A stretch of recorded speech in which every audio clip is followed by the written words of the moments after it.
How do you hear me, sir? Loud and clear. Loud and clear, sir. Radio sound. Radio sound. Transponder 1200. Wait for clutch light out.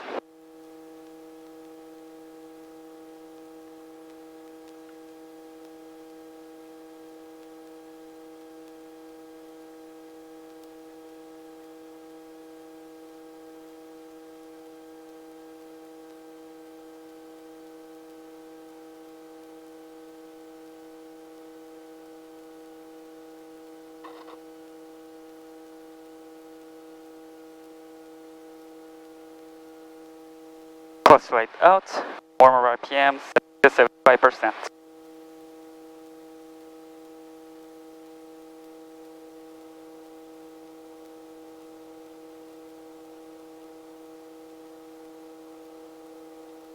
To 75%. 80 check. Palomar Airport information, Echo 1747 Zulu, winds 220 at 6, visibility 10, ceiling 1800 overcast, temperature 17, dew point 13, altimeter 299.4, ILS approach in use, landing and departing runway 24, advise on initial contact, you have Echo. Okay, got 2909. 47 Lima, turn left, taxi via Alpha, stay with me. Taxi via Alpha 40 Lima 2994, and we got go. 29 Echo, contact SoCal departure.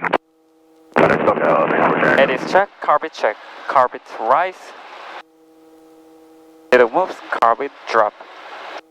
Actually, today's temperature and dew point spread is less than 5, so I'm gonna use carpet. Yeah, we'll just check it like we normally would anyway. We'll just try to keep it right around 10. Okay. Carpet check, engine gauges. Wait for cylinder head temperature. You can do your mag check. Alright. Okay. Mag drop check. Left, little move, back to both. 75.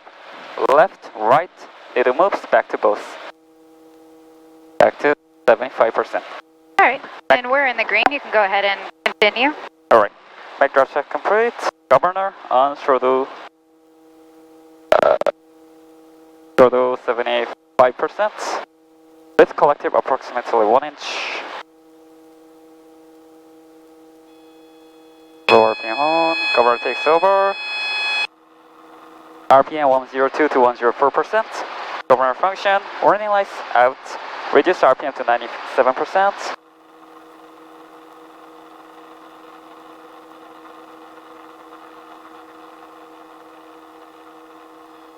Horn goes on. Lower collective close throttle, needle split. Back to 75.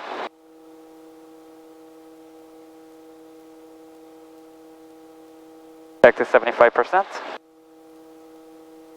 Let me map chart check. It was 17, so. We can use 2-3. Oh, okay. We can because use. That was old and this is telling us right here. Alright. So we can use 22.7 as our maximum continuous power and 23.6 as a maximum takeoff power. Yep. So, put this away. 406, altimeter 2996. I think 80 changed it to Foxtrot.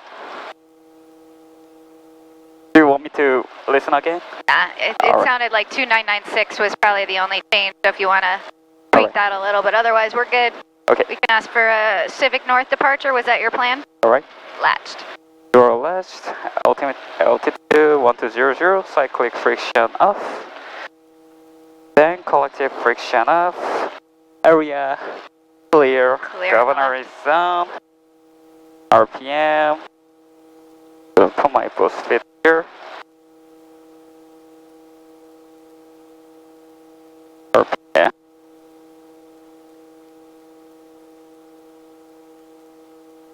Okay, 80. 102 to 104%. Warning lights are out. Gauges are all on green. We are good to hover. Yep. Okay, so manifold pressure.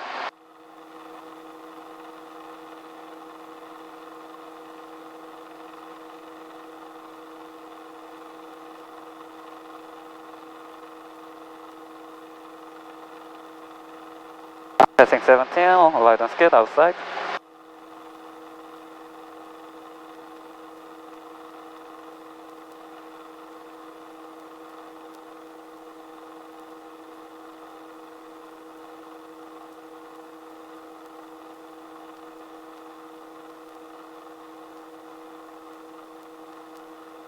Alright, head through.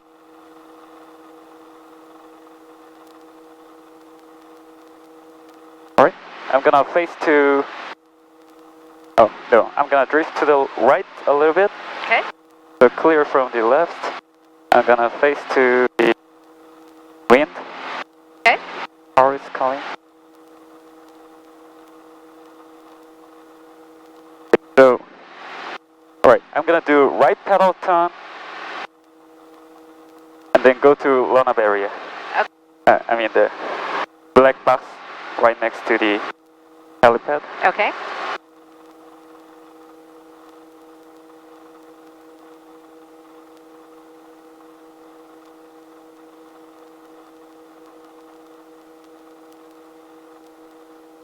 Alright. All right, you can go ahead and ask for a Civic North departure.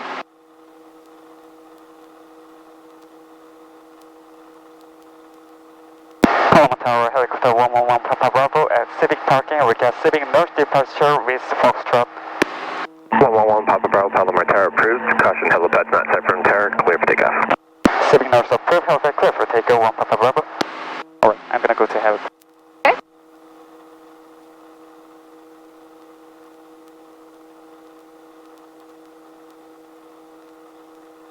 And I'm gonna make left pedal turn. Okay.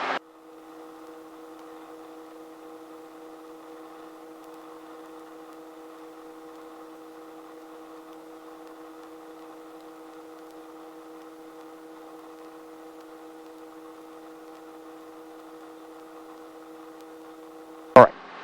Warning lights out, gauges green, green, green. You're good to go.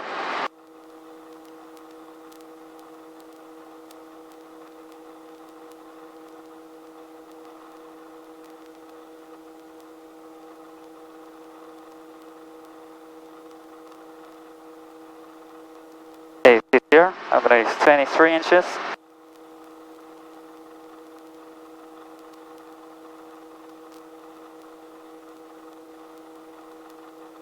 This here, power, 23, trim, good, course, on Paloma load, speed, 55, RPM, good, power, trim, speed,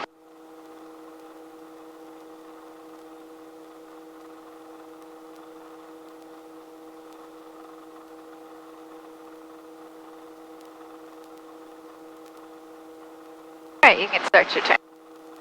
alright.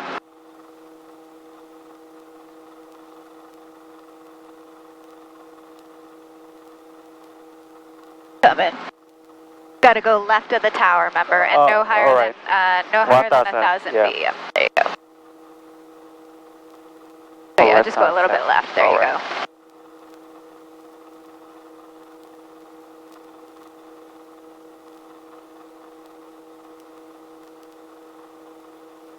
And it's always a good idea just to check final, just to make sure there's, I mean, anything on final is probably landing, but if they had some sort of emergency and had to, you know, discontinue their descent, we just want to see that they're there.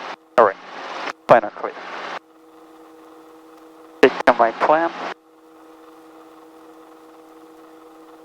Right pedal.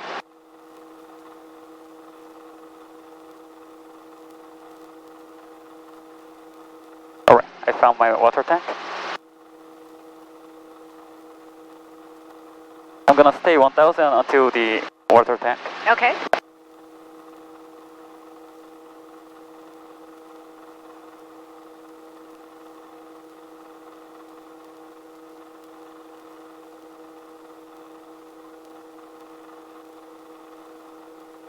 This here.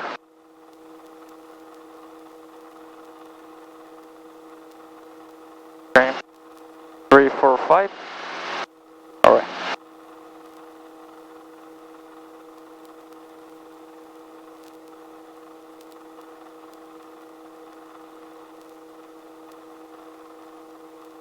So yeah, you can see it's already breaking up the marine layer, so we should be fine, but we'll adjust if, you know, if the weather ends up not being what we expect it to be, right? All right.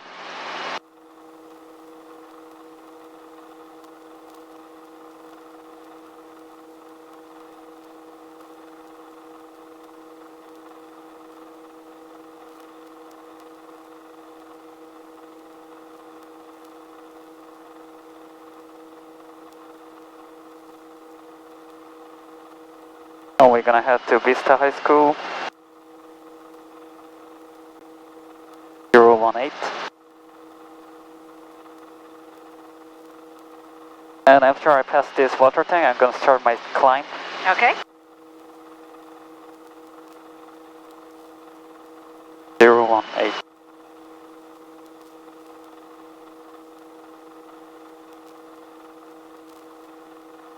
You see Rainbow Pass in the Bravo, distance? frequency change approved. All right. Frequency change approved, 1.5 Bravo.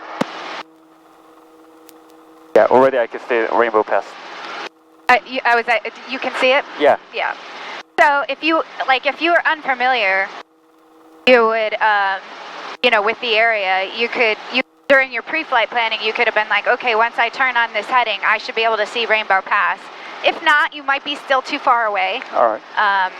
But we also know that, you know, there's some clouds out here, so it's a good idea to just kind of look out in the distance, and if you can't see where you're going, then maybe the clouds aren't going to let you get there. But, I mean, it's hazy, but it looks like it'll be fine to get over, you know? Okay.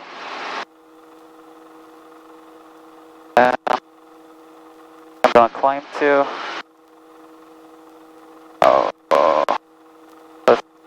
I'm gonna climb to like 1,700 for Okay. now. All right. And can you explain to me why? Because I think still the layer is on 1,800. Okay. So how many feet do we need to be below the layer? Oh, it's 10,000. 10,000 above, 500 below. Right. So, oh, all right. I think it should be lower than this.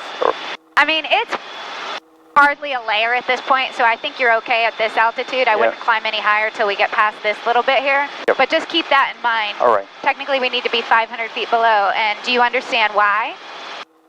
I mean, the rules say it, but do you understand why they've got different altitudes depending on if you're above it, below it, or next to it? Because of the icing condition? It's really more of the speed that you would be expecting other people who might be transiting through the clouds. So when you're below them, you really wouldn't expect somebody to come screaming through the clouds, you know, in a descent. So that's why 500 feet is about, you know, what they've deemed safe. But next to the clouds, you've got to be how far away? 2,000. Right. Yeah, 2,000. So think about it. Like if somebody's cruising along and they're on an IFR flight plan, they might be in a cloud but going their max cruise speed, so say 150 knots or something. So you'd want to be far enough away from the cloud where when they pop out, both of you have time to react, you know? Whereas if you Time were to only react. 500 feet away, if they're going that fast, it's probably not enough time. Yeah. Same thing above, so they're probably climbing a little bit faster than they might descend, so that's why we have 1,000 feet above, but they're probably still not going as fast as if they were at the same level coming out of the side of the cloud. Make All right. sense? Yeah, Okay. that makes sense. Okay, I found my Vista High School. Okay. Heading to Bone Zone. All right. Oh, and I have to change my frequency to... Hold on.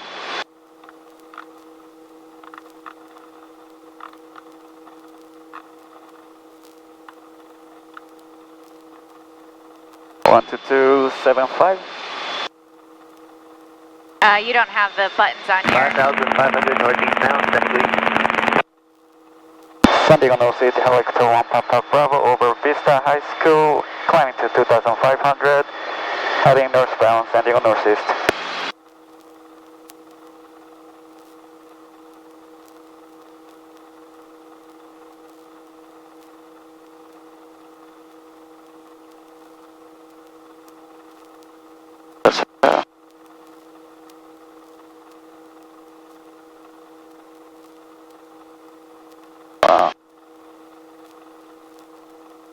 So the other thing with this marine layer, and there might be some other weather in the area too, because when I was just at Ramona with Sean, the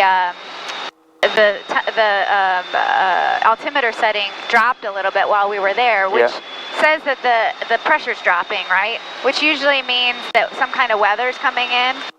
So we'll probably, knowing that, we'll probably get some turbulence, right? Especially as we go through this pass. All right. We might have a headwind for some of our flight today. We might have a tailwind. So that's where, you know, having this plan that you have very nicely laid out, we can continually check and say, how are we doing on time? And really more importantly, fuel. I mean, we don't really have a time constraint today. Yeah, but we don't want to have less fuel than we need, right? That's right. But if we did have a time constraint, like, you know, say the helicopter absolutely had to be back at a certain time, then the time would become, you know, more important at that point. Yeah. But worst case, my next student just has to wait a little. Don't worry. Next student is Yeah. November 106 Hotel. I'll blame it on you. Cherokee 4500, just over El Capitan, page headed for Lake Jennington bound. Go left beat, last call to free. I think he and I are doing this same route. Do you know if that's what he's planning? I don't know, maybe. Well, we'll find out.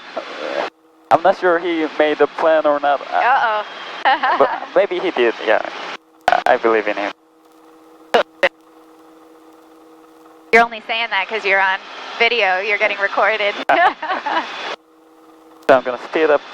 My speed is a little bit low. Oh. It's a little bit turbulent, so I'm gonna maintain 70 to 75. Okay. And 1,700. Come on. What speed did you plan to be at?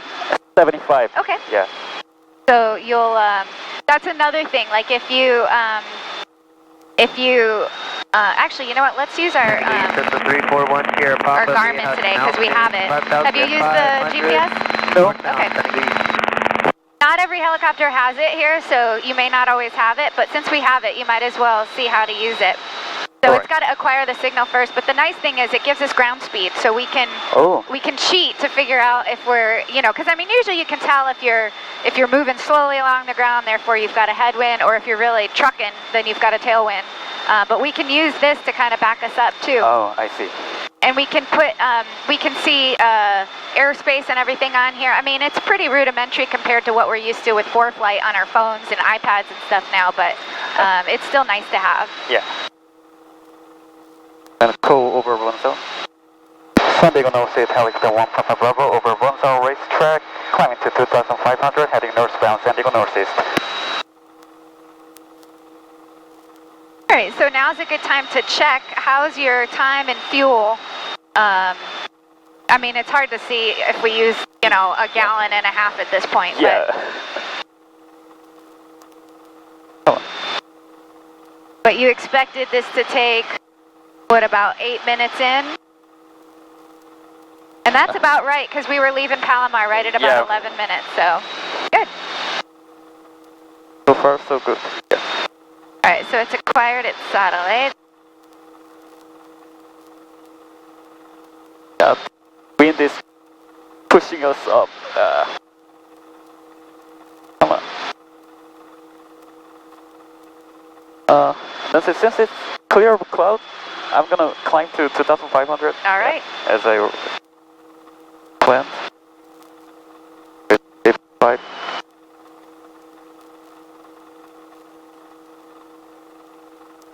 So I won't distract you with what I'm doing because it's not really the point of today's flight to learn how to use this. I could have done this on the ground, but another time. Yeah.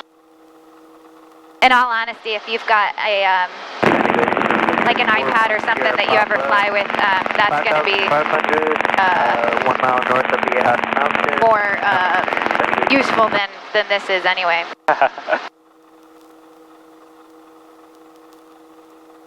I'm maintain 21 inches, 6 knots, 500 fine. Okay, right, left pedal.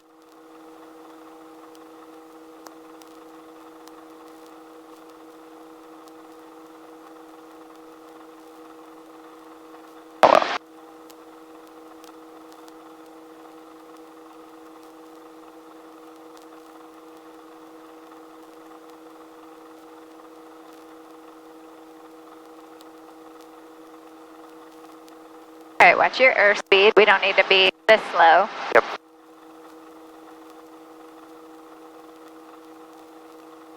Alright, I have to go below.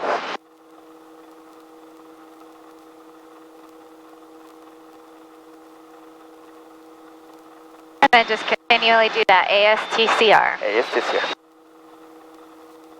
Good. Altitude, a little below. Power, 18. 0.5, 9 inches. There I'm climbing. Speed. Frame, collision avoidance. Altitude, It's hard to see, but if you could see the upper right of the screen, it says we've got a 74, 75 knot ground speed. So it's almost what our airspeed is, so there's not much wind helping or hurting at this point. Alright. But it may change once we get past Rainbow Pass, you know. Oh, and can I use trim? Yep.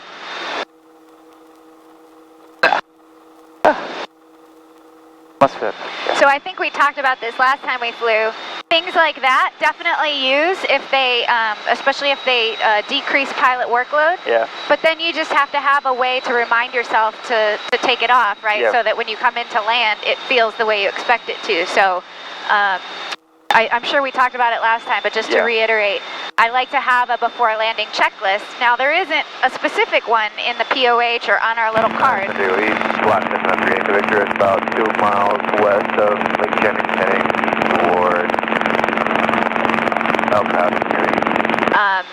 But we can make up our own, right? So what kinds of things would we want to think about on landing? Well, we'd want to make sure we don't have any warning lights or anything that we haven't already addressed. Fuel, at that point, if we don't have fuel, we're landing anyway, right? Yep.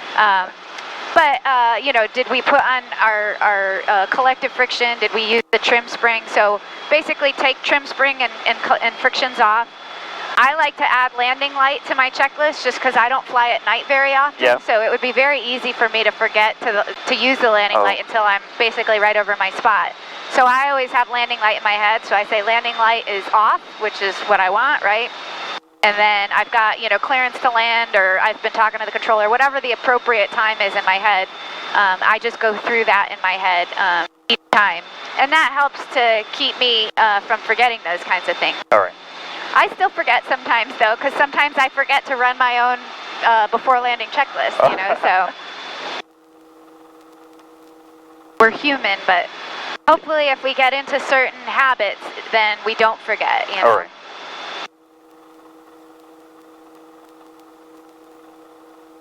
Oh, and that's it. Do you want me to pass through the Rainbow Pass, or?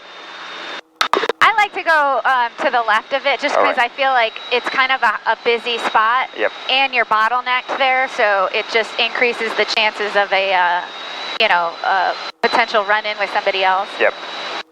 All right, I'm gonna head here. Indigo East, Cessna 341, Sierra Papa, 2 miles north of Viejas Mountain, east of El Cap, 5,500 and usual altitude, Indigo East. Yes, AST here. Hold on.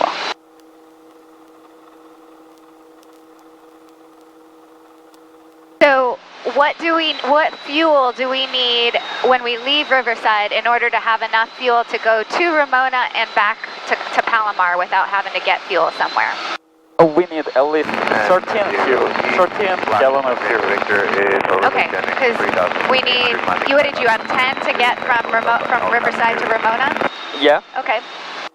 But then that doesn't count what you need from Ramona to Palomar. So how many gallons of fuel from Riverside just to Ramona? Riverside just to Ramona. We might only. Well, you've got it. So go ahead and get in the habit of looking, you know, obviously I'm a good safety pilot. I'm going to make sure nothing's going to hit us or anything. But if you were flying by yourself and you're like, shoot, I forgot to think about that, and you wanted to look, you know, you need to get in the habit of being able to look down briefly at your board. Okay, so how many gallons from Riverside to Ramona? 10.8. Okay, so we'll say 11. And then we said we needed, what, 5 to get from Ramona to Palomar to still have our reserve, right? Yeah. So we need 16 gallons of fuel when we leave Riverside in order to most likely not have to refuel before we get back to Palomar. Yeah, 16, yeah. So basically, if our oxes are empty and we've got, you know, pretty much a full tank in the mains, then we've got enough fuel for both. All right. But they usually don't, one doesn't, you know, they usually come down together, so we'll have to do a little bit of math, but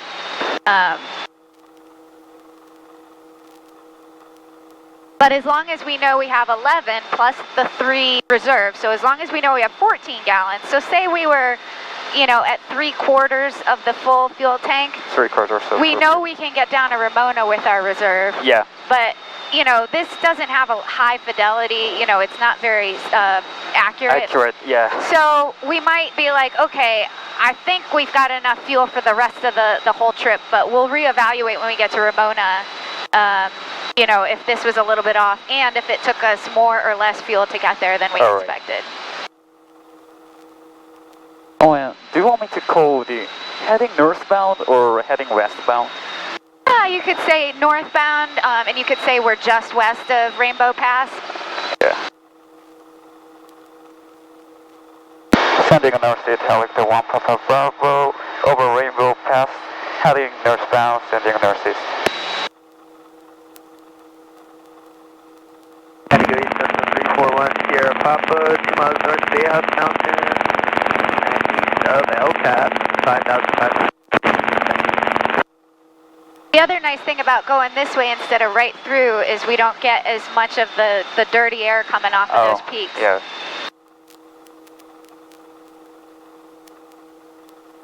It's like, instructors like Ziki wants to...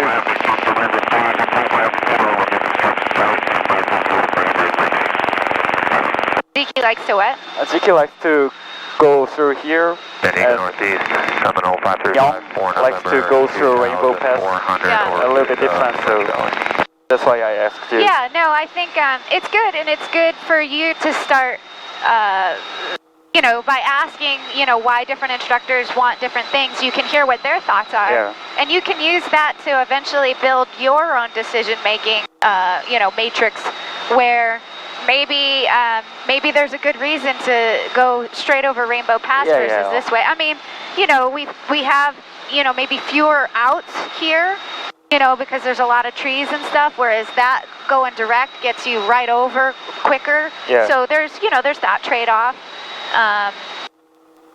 But, you know, we don't have to bottleneck ourselves through where other traffic goes. So you Yep. just have to figure out what are the pros and cons and what are you comfortable with. All right.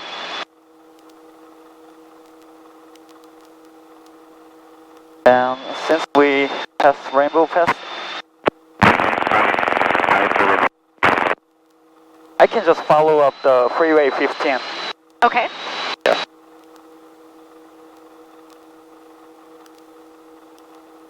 This here. Category Cessna 341 Sierra Papa, approaching the house, Casino 5,000. Going to be tracking localized here into Gillespie. Final call, San Luis.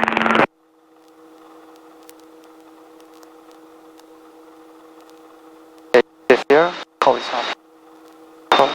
Altitude a little bit low. Speed. Power. Okay, so what's your next landmark? Lake Elsinore. Uh-huh. Yeah. Probably right there. The Yeah, I can far see it, one? yeah. Yep. So that's always a nice thing when, I mean, you're pretty familiar with this area, so there's not the same, you know, anxiety of when you go someplace brand new until we get a little bit farther up, and then you'll see, okay, this is area I don't know. So it's always just kind of nice. As soon as you see the landmark that you're expecting, you're like, oh, phew, there it is.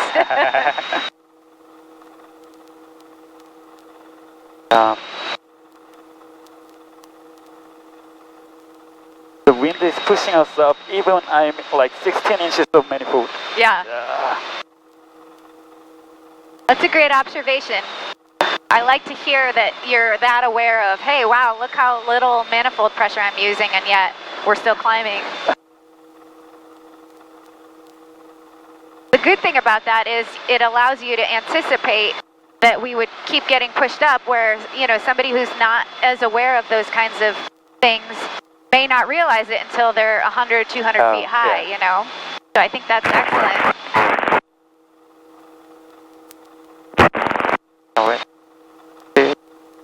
So what is there something special at Elsinore that we would need to be aware of when we're flying near there? Nothing special? I'm not sure. Yep. So if we had a sectional right here in front of us, we'd look and there's a parachute.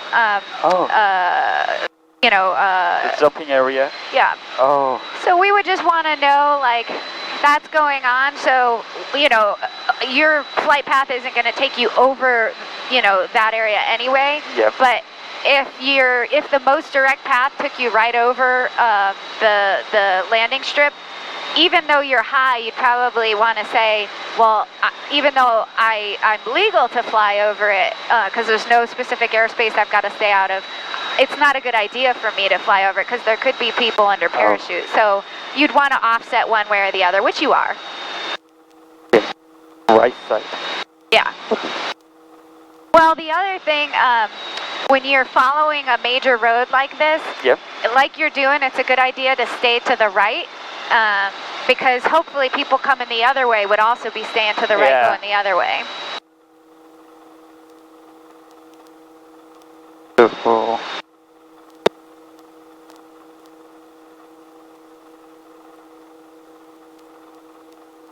So things to keep in mind, we've kind of talked through some of the stuff about cross-country planning with, you know, fuel and time. I'm going to turn this down just a little bit. Yeah. But just in general, things that you should be building in your own kind of pilot toolkit is personal minimums. Have I talked to you about personal minimums? Personal minimum. I've heard that from Andrea too. Okay. Yeah. So can you kind of explain to me your understanding of them? Like there's the limitation that, like this kind of weather, I'm not gonna go out flying, things like that. Yeah.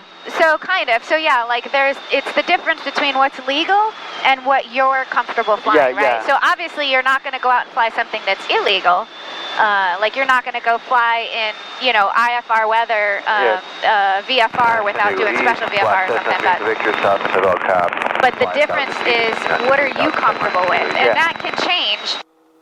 You know, that can change from aircraft to aircraft. It can change as you gain more experience. It can change if it's been, you know, maybe you've got a ton of experience, but you haven't flown in 3 months. So maybe you lower your personal minimums to make things a little more conservative. So some examples of personal minimums might be, say we went out and, you know, the weather was like it was back there where there's clouds all over. And, you know, we're trying to get from point A to point B, and we know that there's clouds in the area, and we know that the weather might be getting worse. But right now, it's legal to fly, and we feel comfortable based on what the weather is now, right? Well, so we might say, okay, well, VFR weather is, you know, a 3,000-foot ceiling, right? And maybe because I'm familiar with the area, I'm willing to fly in marginal VFR, which is what we just did to take off, right? But maybe if I'm unfamiliar with the area, I want a minimum of that 3,000-foot ceiling, right? So say I'm unfamiliar and I've got my 3,000-foot ceiling. Say it's 3,500 feet right now, right? Well, I may say to myself, okay, but because I'm unfamiliar, if the ceiling starts to come down where I end up having to descend below 3,000 feet AGL, so I would know like what the general MSL is in the area. If I have to, so let's say we're at sea level, so if I'm cruising along at 3,500 feet and I find myself having to descend because of clouds, and I get to 3,000 feet, if I have to go any lower than that, I'm going to turn around and go home because that's my personal minimum. Would it be legal for me to continue to fly lower until, say, 1,800 feet? Sure. But because I'm unfamiliar with the area, I've set that minimum. And so the key is you set it before you go out, before you're in the middle of, you know, potentially changing conditions and having to make decisions based on, you know, outside external pressures and stuff. And then you hold yourself to it and you say, even though it looks like it's getting better over there, I said that if I had to descend below 3,000 feet, I was going to turn around. So I'm going to turn around. I'll do this another day. Same thing with like visibility. So say you know, say it's 10 statute miles of visibility right now, but I know the weather's getting worse. Well, if I'm flying, say I planned my flight at 75 knots like you did, right? Yep. Well, we know that, can you see the parachutes coming down? They're just, see them? Oh, yeah, above yeah. it? Yeah. Yeah, I got it. Oh. So say, you know, so 75 knots when it's clear like this, no problem. But we know that when visibility starts to get less, we tend to slow down, right? Yeah. So I might say, well, if the visibility starts to get such that I'm slowing down, if I slow down below 65 knots, I'm going to land because the visibility is coming down, right? Or maybe I turn around and as long as it's better behind me, I can just, you know, go home. But otherwise, I'll find a place to set down until the weather gets better. Well, why might I choose 65 knots? Do you know why? No. Oh, there's a...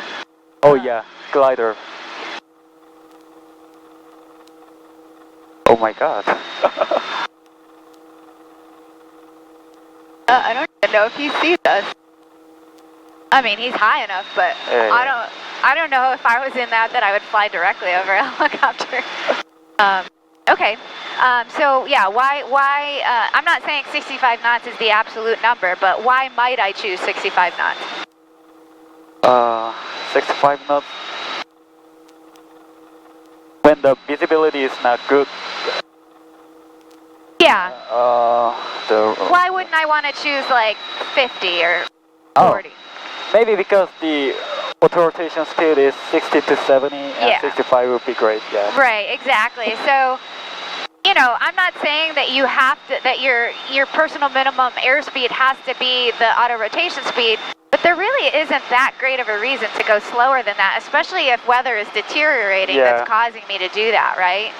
So 60, or whatever the auto rotation speed is for the helicopter you're flying, that's probably a good minimum speed where, not to say throughout your flight you might not go slower than that for some reason, but if it's weather that's causing you to slow down, that's my cutoff, that's my personal minimum. So if I find myself going slower than 65 knots, it's time to execute my plan B. And have that plan B. Is it I'm going to land? Maybe it's, well, let me turn around and see if the visibility is better behind me. If this, like, you know, this storm front is coming in and it's made it bad everywhere, then, you know, I set down in a field. Or maybe I know, based on my cross-country planning, that there's, you know, a private airport. It's Elsinore, but I'll just, you know, I'll accept that I might have to explain to people why I landed at a private airport. And it's because I was making a safe decision of, you know, landing because the weather got worse than my personal minimums. And so nobody's going to arrest you for that, you know. But maybe if there's not an airport around, you just, you know, you find the biggest open field you can and accept that you may have to walk a mile or something to get to a main road, you know, if your cell phone didn't work or something. Because Chin or Candace, they're going to be more than happy to come for a long drive to come pick you up if you made the smart decision, you know? All right.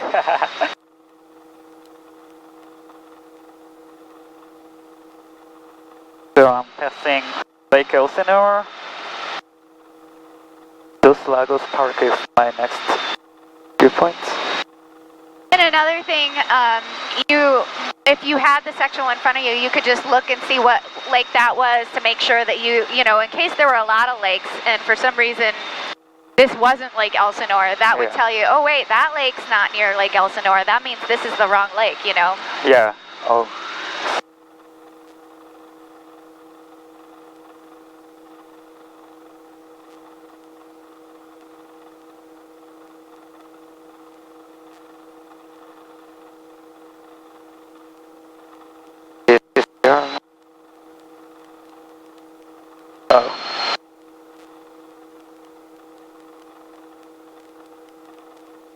The wind is pushing us again.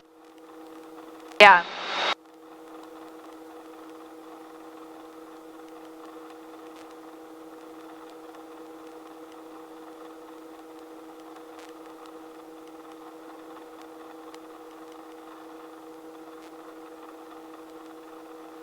Level.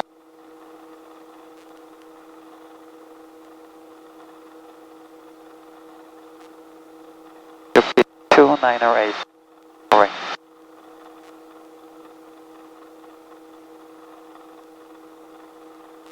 San Diego northeast traffic, White Blue Cessna.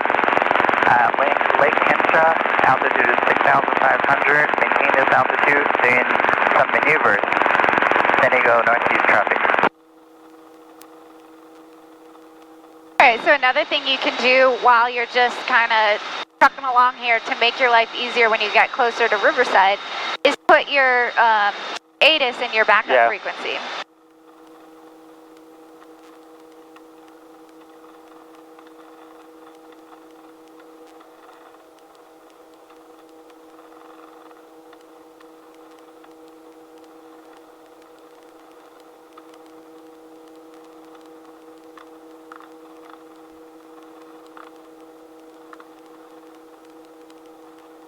Oh, I think I got it. 1 to 2.8. Riverside 80. 1 to 8.8. Yeah. Okay. I'll just back you up because I've only been to Riverside maybe 5 times and it's been a few months, so.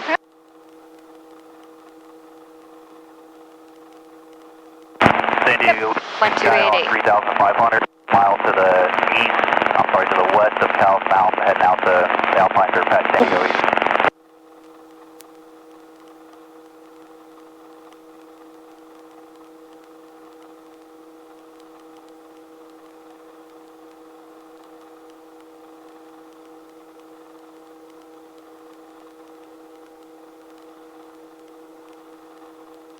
Yeah.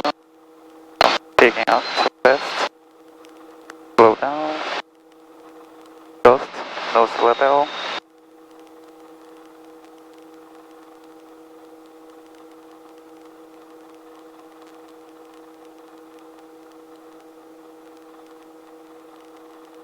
Take my sweatshirt off. Yep.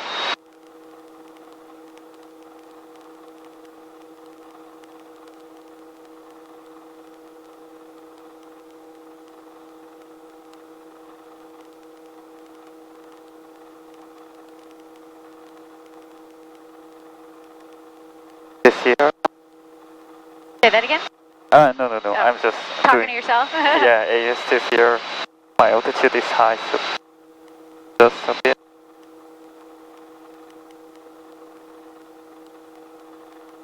Alright, so it's hard to see because of the glare. But do you see our little, our Icon, airplane is in the middle? Yeah, right. And then I put us direct to Riverside, so that means that Riverside is somewhere over that ridge line. Yeah, right.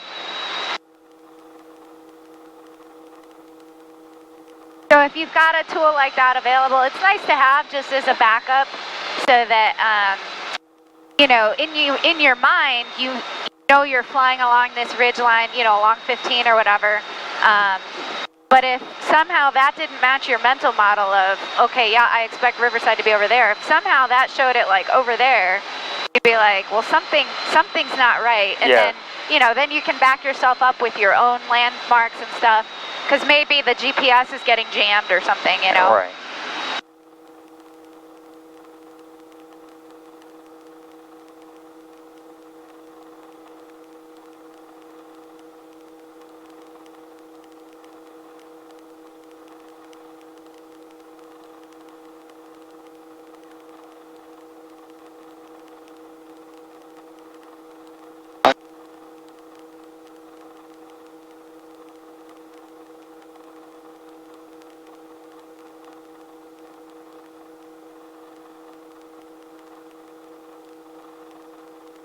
So it sounded like you used Google Earth or Google Maps and looked at the satellite imagery? Yeah. Okay.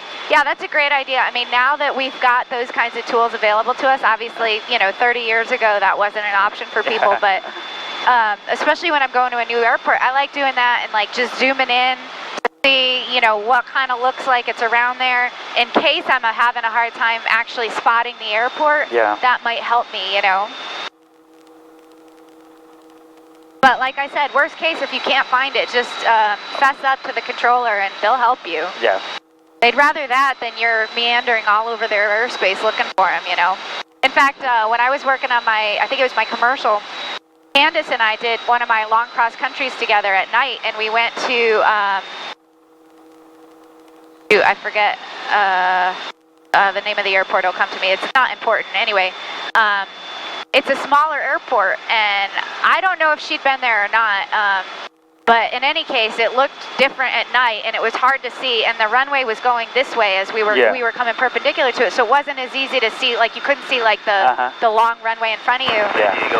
And so we had to keep asking. We're like, and the controller kept saying, like, you know, basically let me know when you've got the airport in sight. And we're like, negative, unfamiliar.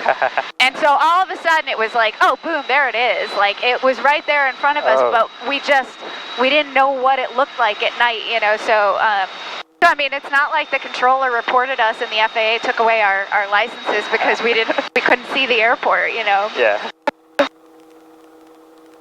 Okay, so start looking around and see if you recognize any of the landmarks you're expecting.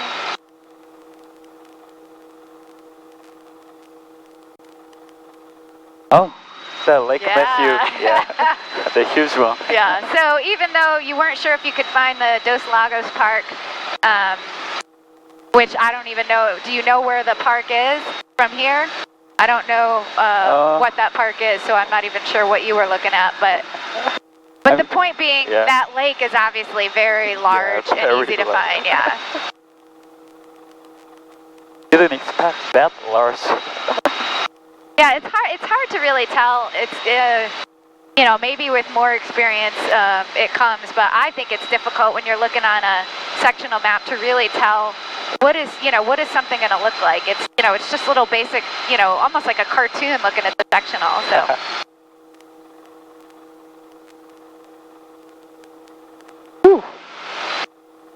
Slow down, nose level. Nose level.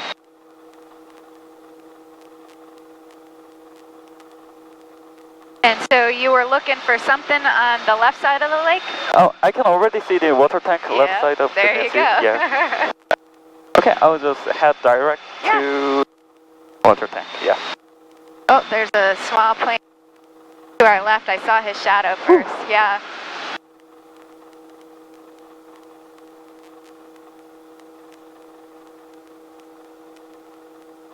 It's weird to see a fixed wing down this low.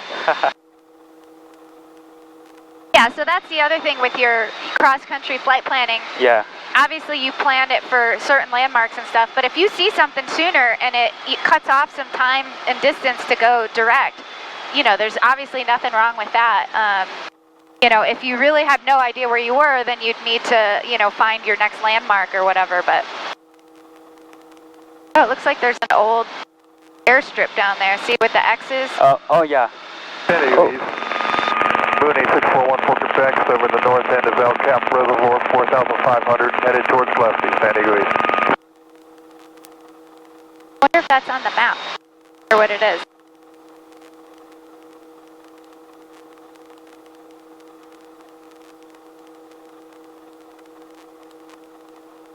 Nope.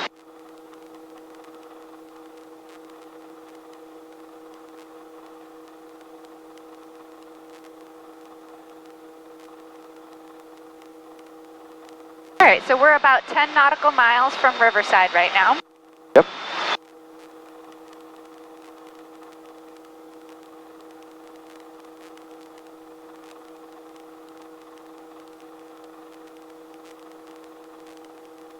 You could probably start listening to ATIS, and that way you can switch over to tower and see how busy he sounds.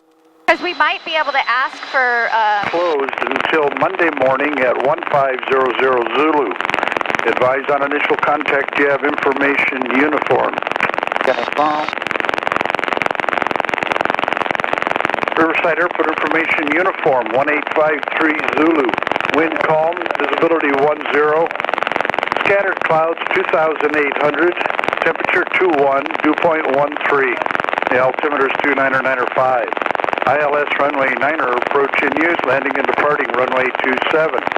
Notice airmen, Flybob runway is closed until Monday morning at 1500 Zulu.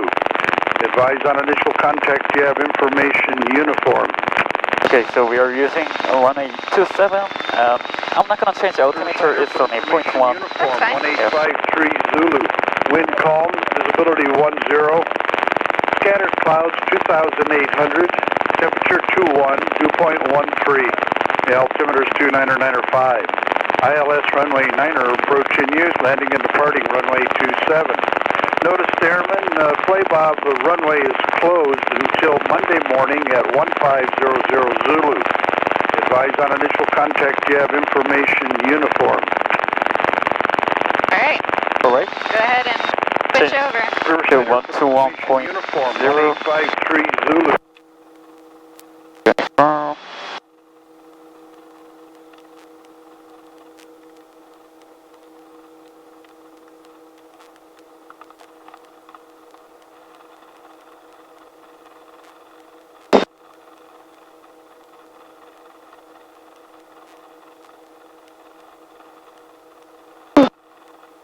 A fixed wing right over us, 1 o'clock. Go a little bit right. All right. And it looks like he's doing some area work. Turn around the point, I guess. I'm not sure, so let's keep an eye on him. All right. I descend a little, Yeah, like 100 feet. Yeah, I would descend more than that. All right. We're almost past him at this point, but yeah. All right, I'm gonna swap you over to Riverside. Wind check. Wind is 280 at 7. All right, what's your pattern altitude? Actually, the pattern altitude, I guess it's 1,300 Okay. because the pattern altitude is, there was only for the fixed wing. Yeah. So, Yeah, no, you're right, 1,300. So you can go ahead and tell him you're at Lake Matthews and you're requesting a touch and go to runway 27 with a departure back to the south. Go due north and then left base for runway 27. We're cleared to land. We're following the traffic here. Turn it base final. so I should tell Riverside Tower, helicopter 1 Papa Bravo at Lake Matthew. Request touch and go runway 27. With uniform. This uniform. Riverside Tower, helicopter 111 Papa Bravo at Lake Matthew. Request touch and go runway 27 with uniform. Helicopter 111 Papa Bravo, Riverside Tower, enter left base, runway 27. Report 3 miles out. Report 3 miles out, 1 Papa Bravo.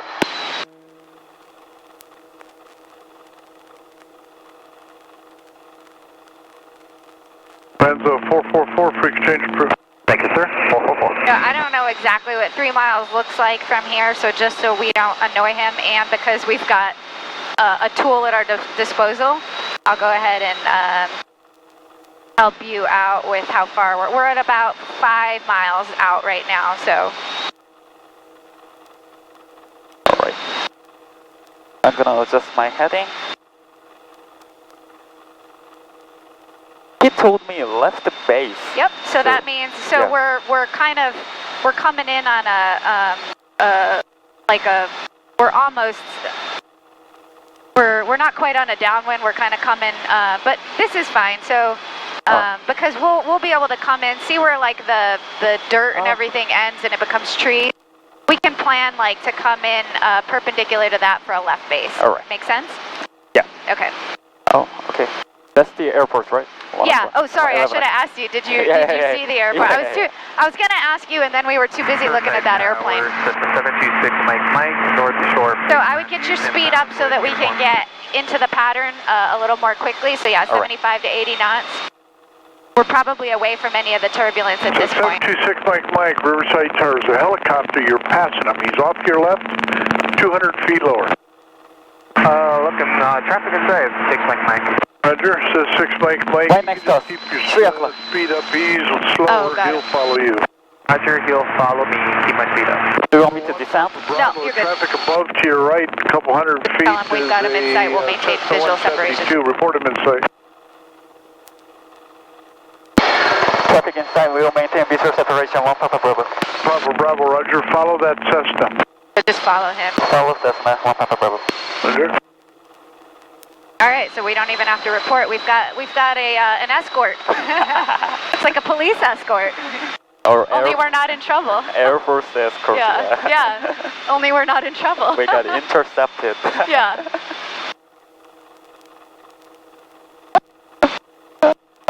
Yeah, I was thinking he was coming out of the airport, so when he said that we were off to his left, I was expecting to see him come this way. Snapshot 196, another short approach if you would. Traffic south of the auto center to follow you. Runway 27 clear for stop and go. Minimum delay on your stop, please. Okay, 27 clear, stop and go. Short approach, snapshot 196. Says 92266, hotel to the ramp, monitor ground point 7. Hotel to the ramp, ground on point 7, 266, take it. Cessna 726 Mike, turn Okay, right. so you can 10 degrees. start a slow descent to your 1,300 feet. We'll just keep this guy in sight. Report him in sight. Oh, there he is. Riverside traffic, Riverside Tower, Cessna 518 for Juliet, over Lake Matthews, inbound with uniform. Says 518 for Juliet, Riverside Tower, report 1 mile south of the auto center, left base, runway 27. 1 mile south of the auto center, left base for 278 for Juliet. Says 726 Mike, stationary, already turned left base, he's close in. Resume on navigation, runway 27, cleared to land. 27 clear to land, and I have the stationary in sight. 6 Mike. Roger. Alright, you can keep your speed up just because... Still have that Cessna in sight right ahead of you. Cessna in sight, right ahead of us, 1 Papa Bravo. Copter 1 Papa Bravo, follow him, runway 27, cleared for the option, and then a south departure approved. 27, clear for the option, south departure approved, 1 Papa Bravo. He knew we were leaving. I think he's gotten used to us bringing students up here for the long cross country, so he knows we're just here for one and gun. 7320 Juliet, Riverside ground say request. Okay, you can, I mean, we still have a ways to get there, but you can adjust, you know how to fly. Adjust your descent so that we're at a good spot to be able to land. For future reference, this is Highway 91. 91, Yep. alright. Extend up, wind snapshot 196.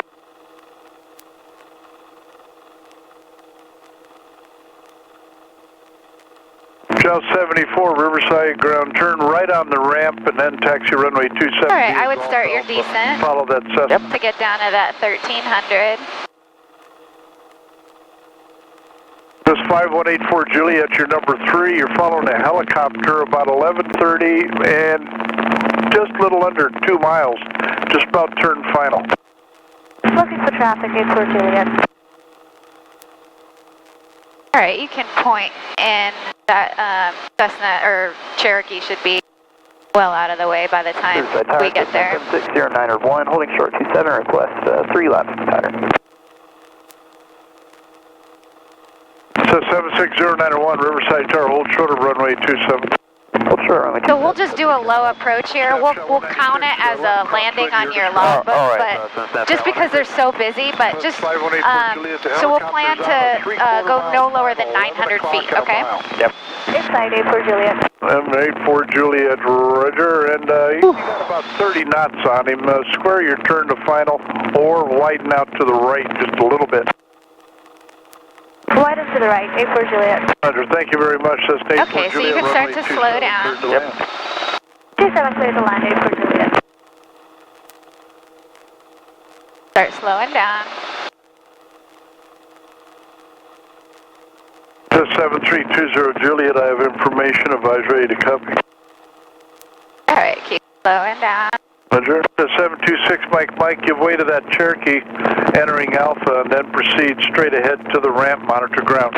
To the ground after the Cherokee straight into a ramp. 6 Mike. Thank you. Remember, just do that little cha-cha on the pedals to keep the nose from doing the That's hunting. great. Runway 27 cleared to land. 27 clear to land, 84 Juliet. And could you please put trim in? Sure. Yep. Yep, see, we were so busy with everything else. I'll call your base for Alright, you don't have to get any slower than this. We'll bring us down to 900, and then you can just kind of go along the runway and get your speed back up, and we'll start to climb out. Alright. I know you can land, and so I would rather just keep the traffic flowing for his sake. So we'll obviously do an actual touchdown at Ramona, but we'll count this one in your logbook as an actual landing. Yeah. Yep. All right, so keep going. Go ahead and transition into forward, and we'll get our speed back. Departure over to Matthews. Snapshot 196, Roger. Very nice. All right. All right, so he gave us a departure to the south, so once you get to the end of the runway, you can turn back to Lake Matthews. Base turn in about a mile and a half. End of the runway? What's that? I mean, I have at the end of the runway, yeah. All right. Or once we get past all these buildings here. Because he didn't give us permission to turn out early. Otherwise, if he had said early turnout approved, that means we could have, popped up over, gone in between buildings or something, but. All right, keep the climb coming and start your turn. All right. And we'll just stay. Helicopter 1 Papa Bravo 1 Able, start your left turn southbound. Just tell him 1 Papa Bravo's in the turn now, thanks. I appreciate it, thank you. What was that? That's okay. I didn't want to have to try to explain, so we'll head back toward the lake. He was just saying, actually, I think the lake is, so the lake is right over there. Yeah. He was just saying, turn left when we could, when able, because he had traffic coming in behind us. All right. So 7320 Juliet, remain at or below 2,500. So if you... Departure control frequency 125.5. You can stay at 1,300 until we get a little bit farther away from the pattern. So maybe once we get past that little hill, then you can start a climb, just so that we don't climb into anybody. Sure. But runway 34 is right there. Sometimes when we come in, he'll give us permission just to, because we're already lined up with runway 34, just to do a touch and go there. Oh, direct to, all right. So if you come back up here, that might be something that you'll hear. He might say, if you just said inbound, with uniform, he might say, okay, touch and go to runway 34 approved or something. All right. You can ask for it too, and he may say negative, I want you to go to runway 27 or whatever. It just depends on what's going on in his pattern. Okay. All right, you can start your climb. I'm gonna use 21 inches. But that runway is also a good, like if you forgot exactly where Lake Matthews was, if you see where that runway is, when you're coming in over Lake Matthews, you're directly lined up with it. So if you just basically line yourself up with that runway heading south, you'll end up back where you started. Okay. And it's warm here.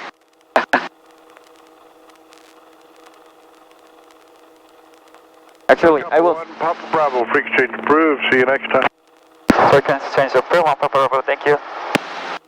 Say that again? No, sorry, don't say that again. What were you saying to me? Yeah, I was trying to change my paper to my going home plan, so could you hold... You bet, I've got the controls. You have control. Because I thought we were gonna land on Riverside. That's okay. Yeah, but it was... Well, and obviously if you were by yourself and you know that that's something that you need, that you had planned on, you could ahead of time tell them, hey, I need to delay on the runway about 10 seconds or something. Riverside Airport information. Victor is all right, you've got the helicopter. 280 at 8, the altimeter 299er3. All right, and we can stop listening to him. 76091, what? And if he's not able to let you delay on the runway, like today probably wouldn't have been a good day for that because of how busy it is, but if you're by yourself, you could say, hey, I'd like to land and then pull off to, parking for just a minute or something like that, I mean, you can ask him, you could say, is it possible for me to delay on the runway by 15 seconds? And if he says no, then you could say, okay, when I land, can I pull off onto a taxiway briefly? Or something, you can just ask, you don't even have to tell him why, you don't have to be like, because I'm trying to get on no, you could just say, I need to delay, could I pull onto a taxiway for 10 seconds instead? And then at that point, he'll realize you need to stop somewhere, And so he might just say, go over to this spot and then let me know when you're ready to take off again. All right. Or he may sequence you. I mean, the risk with that is he could pull you completely off the runway. Now you're, in line with trying to take off with other traffic, which could affect your fuel, right? Yep. So unfortunately, I got very busy there trying to look for that plane, which we'd be on the lookout for in case he's still over here doing area work.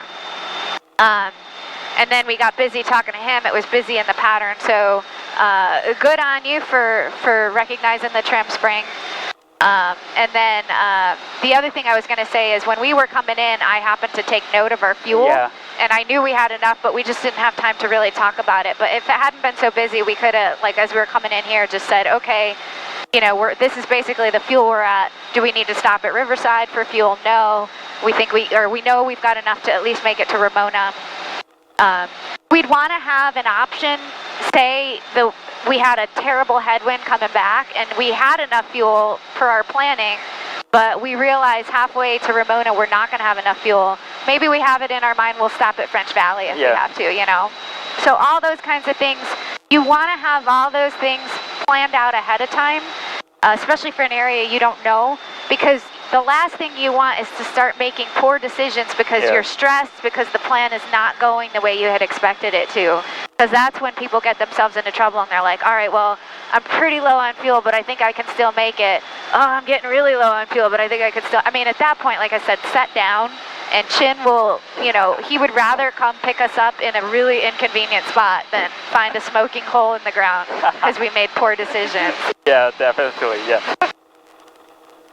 And I'll tell you, when I was a student and I was out doing some solo flying, I don't even think I had my PPL yet, but I was out doing a solo, and I think I was doing, maybe I did French Valley to Ramona and back or whatever I did, I didn't quite plan my fuel well enough, and it was getting lower and lower, and I was like, oh man, I should be able to make it back.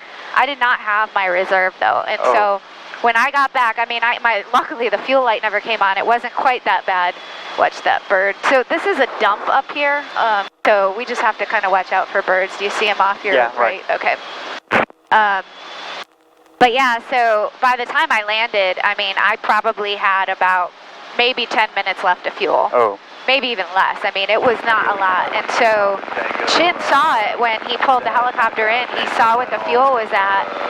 And, he could have been mad at me for making a poor decision with his helicopter. But, Chin, he would rather we learn something, right, than scold us. And so he never once got mad at me, at least outwardly. And he just made sure I understood, look, you've got to have your 20-minute reserve, plan out your fuel, and worst case, if you still planned it out poorly, then land at a field that's 3 minutes away versus trying to make it back and you don't make it. And he told me, even if I have to drive, if it's inconvenient for us to come get you, that's fine. I would rather you do that.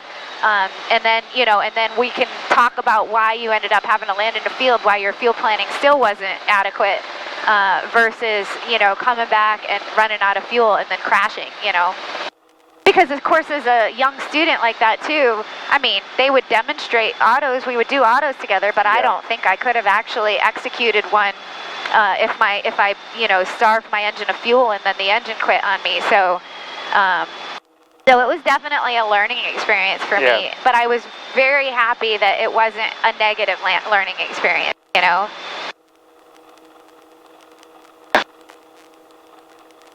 Actually, Candice told me that if you land another place because of the fuel, you're gonna ground me. She's gonna what? Ground me. Oh, well, I think her point being, obviously something led to poor planning, right? But I think she's probably just trying to make sure you understand. She expects everybody to have a plan that's executable and then to have some alternate plans, right? Some plan B and C. But if you actually landed in a field somewhere and she came and picked you up, I bet the first thing that she will, before, you know, she might scold you at first, but then she would probably, hopefully, also commend you for not trying to make it back knowing that you couldn't. So, okay, you made poor decisions that caused you to, you know, not have enough fuel to make it all the way back, but then you made the next best decision, which was to, you know, land short at, you know, at a field somewhere where she had to come get you. So I'm sure that's what she means. But it is a good motivator to have a good plan in place. One Big Hotel Tango to over flying T, dealing 6 spiral sounding release. San Diego Northeast White Sky Hawk November 346 Charlie Papa 4500 7615 merge with northbound to French Valley, San Diego East.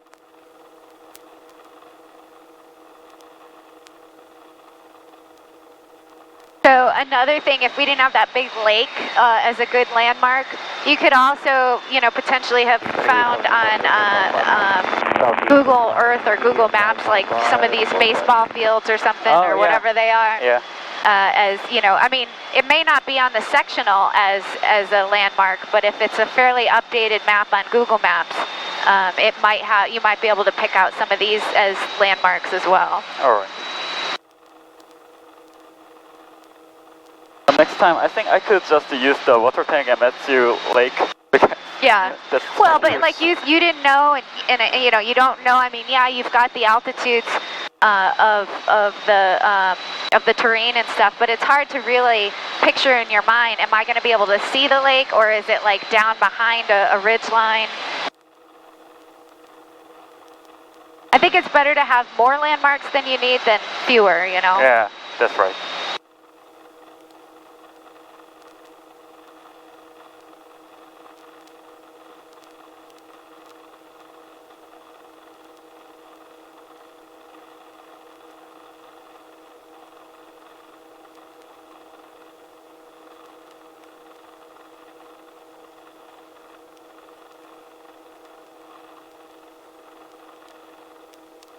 The other thing I liked about your planning on the way up here is you said, okay, I'm going to, you know, mainly follow 15, but you didn't take us all the way out of our way to actually follow 15. You came across here, which was smart.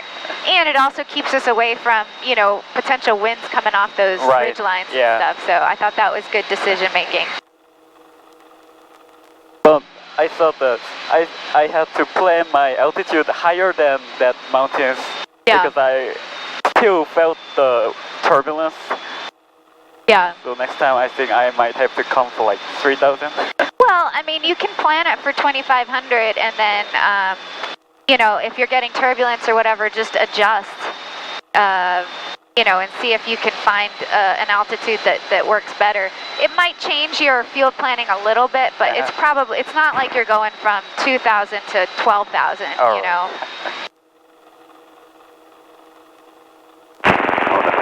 Northbound, San Diego.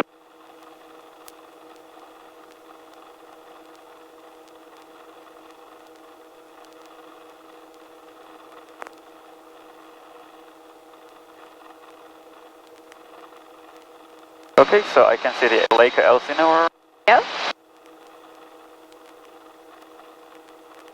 You see those two like strips coming at us on the other side of the lake? Oh yeah. Those are one of them is like the dirt runway for the area, and then the fields that are kind of all around that are where the skydivers are landing. So just for future reference, I mean, you're well clear of them, but just kind of recognize that if you were ever going to fly a little bit closer, you probably wouldn't want to get any closer than the edge of the lake, just because skydivers, like planes and helicopters, have to fly a pattern to land. So they're going to be, you know, kind of doing the downwind, the base, and the final, depending on the winds too. So. Northeast White Skyhawk, November 346 Charlie Papa, 4,500 Rainbow Pass, northbound French Valley, San Diego East.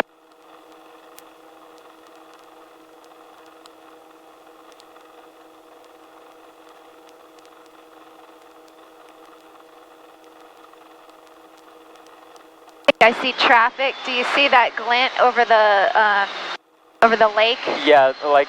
I don't know if it's traffic or if it's just something on the mountain in the distance that's glinting. It could be like a water tower or something, but It doesn't seem to be getting any bigger, but Yeah. we'll just kind of keep an eye. Got it.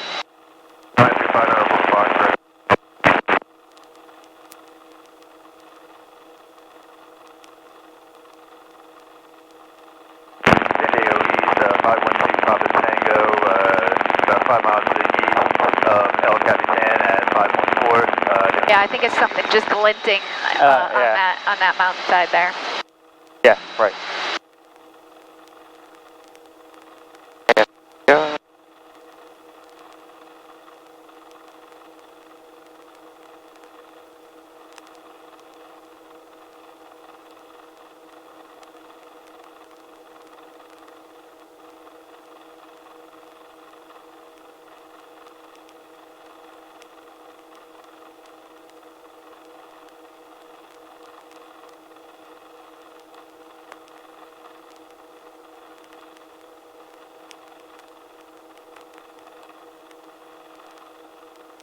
So you've been to French Valley before then? Yeah, right.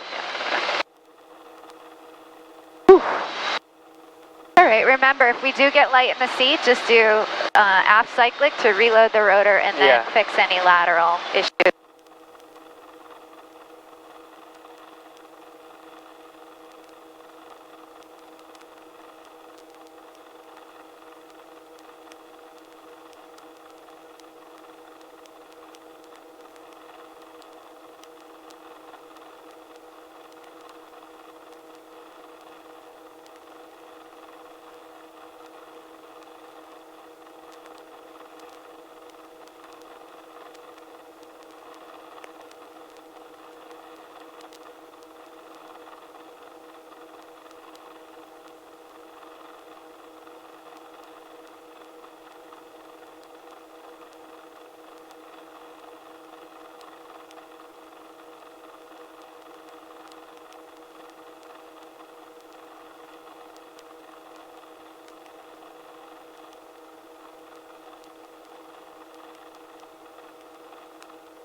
Not a fan of turbulence, huh?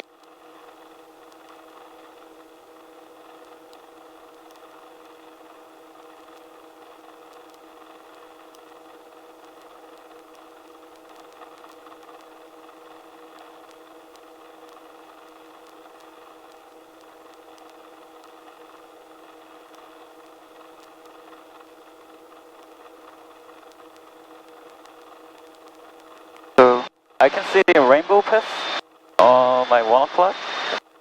That, yeah, I'm pretty sure that's rainbow path. Yeah. You are correct.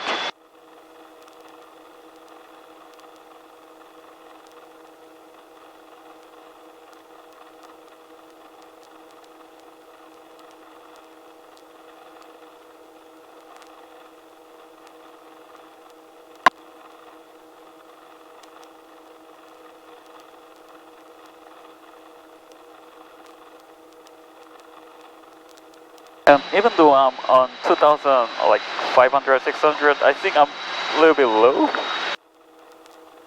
Oh, you mean for the area? Yeah, the field elevation of here is like... Yeah, I mean, let me, we're still at least 1,000 feet up. So I just kind of worried about the noise abatement. Oh, no, I think we're still high enough. And Oh, okay, I mean, the amount of times that we're going to fly over here is, you know, it's not like being around an airport. I mean, it's good that you're thinking about it, but it's even more important when you're near an airport because they're always going to have noise. So if you can try to avoid it, going the same, over the same houses and, you know, only going as low as you need to and stuff, that's good. To see the aircraft coming off that dirt runway, that's probably the jump aircraft. Taking off, yeah. But I mean, he's gonna, I'm sure, head straight for a little bit and get some altitude. Sure.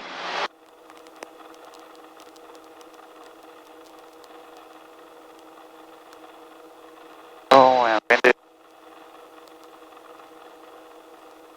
Alright, and the parachutes on my 2 o'clock, they're jumping.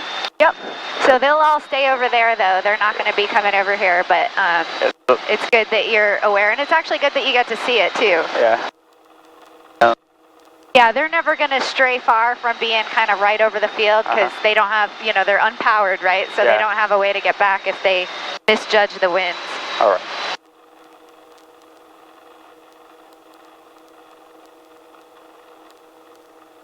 Yeah, so it's around like 1,500 or so feet in a lot of this area. So we're still well, you know, 1,000 feet above. All right.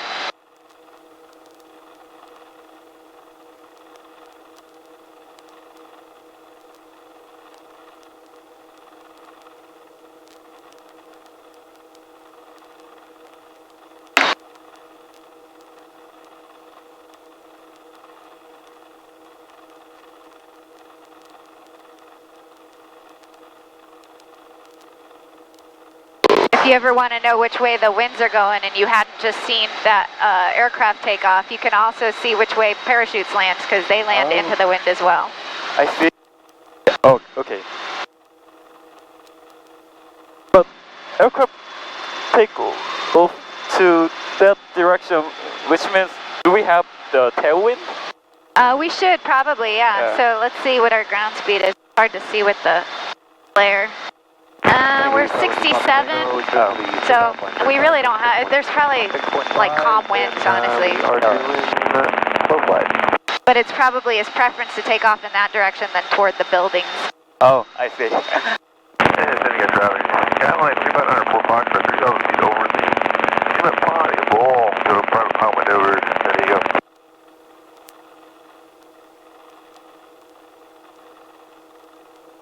All right, so how much fuel would you estimate we have?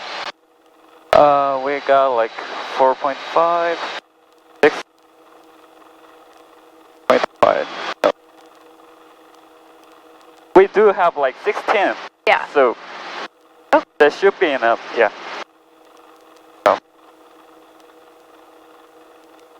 Yeah, especially because we're halfway back almost, right? Yeah. So, I mean, we knew that before we left Riverside because we said we needed basically a full main tank of fuel leaving Riverside to have enough to get back to Ramona and Palomar with our reserve. And we had a full tank plus some in the auxiliary tank, so we're good on fuel still. But, you know, like I said, be constantly comparing your plan against reality so that you can identify issues early and make changes as needed, you know.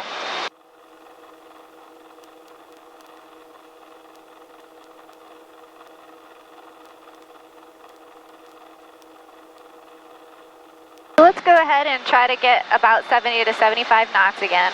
All right. I know you don't like the turbulence, but this really isn't turbulence. All right.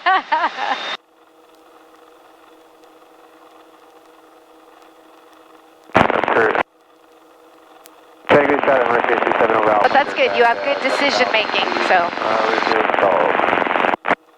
I'm glad to see that. Oh yeah, feel that rise in air. Reload.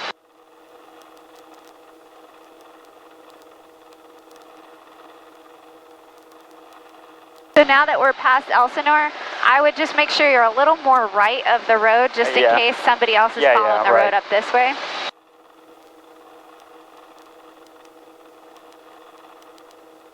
And I'm gonna head straight to this. I'm gonna maintain this heading. Yep. Okay.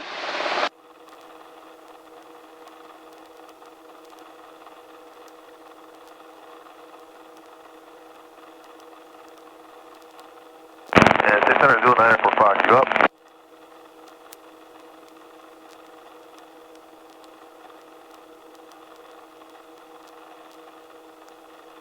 So there weren't a lot of airports on the way to Riverside, but if you happen to be, so 12275 is great, but I think pretty much once people get north of Rainbow Pass, they're really not using it. Yeah. I don't know if there's another frequency people up here are using, but, oh, there's traffic to our left. You see him like 11 o'clock. He's just coming above the ridge line in the distance. No, not inside. He's like above the road right now. Like if you follow the road up You should see him up in Oh, the yeah, sky. traffic inside, yeah. So I can't tell which way he's turning, but we'll just I thought that's a bird. maybe head right a little. I think he's headed this way. Oh no, he's in a turn to the north. Oh, yeah. 35 under 4 Foxtrot over the Bull cement pond, private mile. Yeah, good turn. Okay, yeah, we've got good separation from him now. But yeah, I was gonna say, you know, we could have listened to French Valley. We weren't super close to them, so I don't know how useful that would have been. Elsinore doesn't have a frequency listed, otherwise it would be good to listen to them. But, you know, if you don't know of a frequency like 12275 in the area, you can just kind of listen to the different airports in the area so you can at least try to build a sight picture of what's going on. All right. All right, let's go ahead and speed back up a little.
Got traffic, no factor, off to our 9 o'clock, passing by our, he's maybe a little bit higher than us. Oh, yeah, I can see it.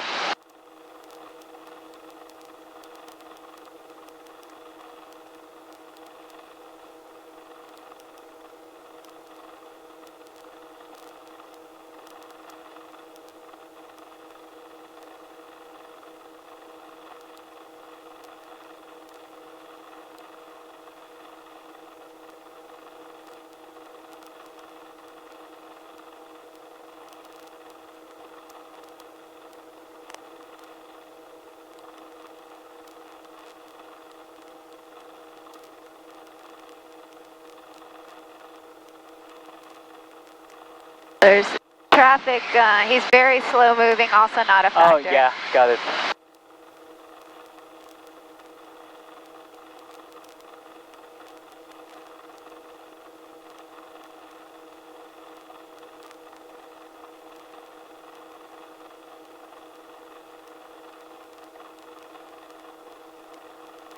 Do we gonna land on Lamuna? Yeah. All right. I mean, we'll just land and take off. All right. But we'll count that one for sure, or we'll make that one really count. San Diego East, White and Black, Archer, 5 Bravo flying, currently 3,500 over Gillespie. We'll be transitioning to El Cap Reservoir. We'll be doing some maneuvers there. San Diego East?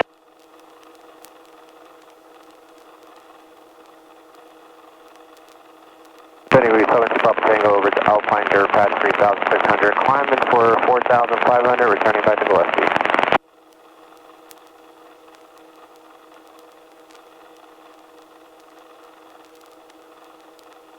On Monday, somebody was singing on this frequency. Oh, jeez, I hate when people talk too much on this frequency. It's not the point. San Diego East White Skyhawk, 6,600 north end of El Cap, head in southbound towards Alpine Dirt Pad, San Diego East.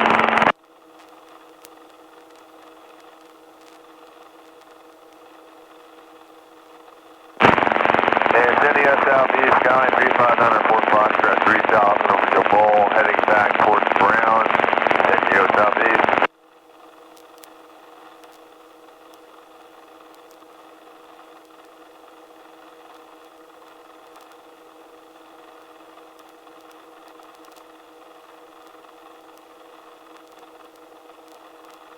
Hello.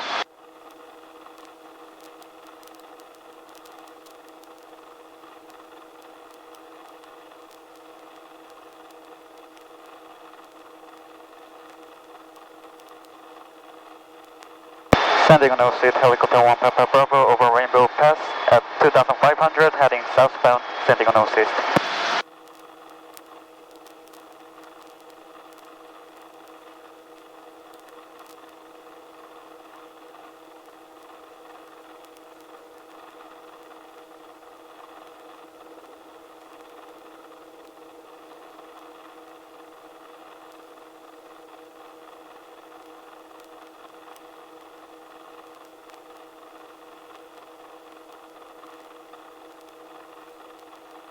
So if I had to 141, I was able to hit the open field, Alamuna North arrival. Come on. Okay. So I'm going to head to there and turn to 141. Okay. Skyhawk 12 Juliet is Palma Valley 4,500 northbound for French Valley, San Diego East. Since it's a ridge line, I'd like to climb to 3,000. Is that okay, sir? Yeah, 3,000. Why? I'm sorry, I didn't hear why. Why did you want to climb to 3,000? Because of the mountain ridge line? Oh, right now you mean? Yeah. I mean, we can if you want to. I don't think it's necessary, but if you want to, that's fine. It's only at 3,500, right over Lake Jennings. We got the aircraft on site. The wind is coming out of the west, so the wind we'll be getting, it will be off of these. If the wind was coming out of the east, we might want to, just because we'd be getting stuff off of these, closer peaks. But we shouldn't be getting much off of those because we're higher than them anyway. So I'm going to maintain 2,700. Okay.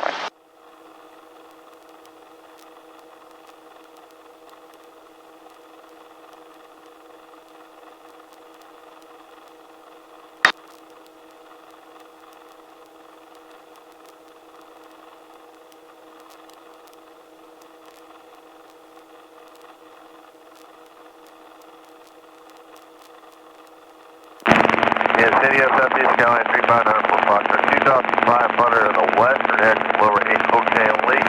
Last call, head back to Brown, San Diego Southeast.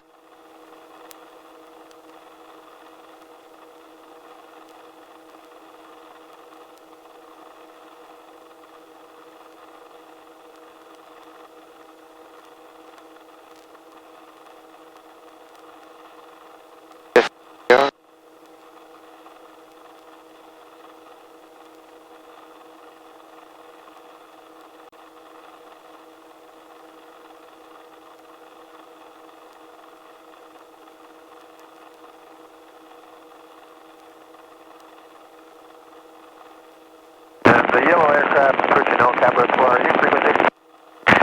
There's a yellow airplane, it's a Chipmunk 074 out of 4.5 for 5,000. Approaching San Diego. That's a beautiful plane. Wow. Thanks much, a lot of work. So we were just right behind you, we'll be climbing to 5,500 and we're just going to be staying on the El Cap Reservoir, just doing some private pilot maneuvers. We'll stay on the south side of the El Cap Reservoir for you. Hello, okay, and I'll go to the north side between 5 and 7 as well, and same maneuvers.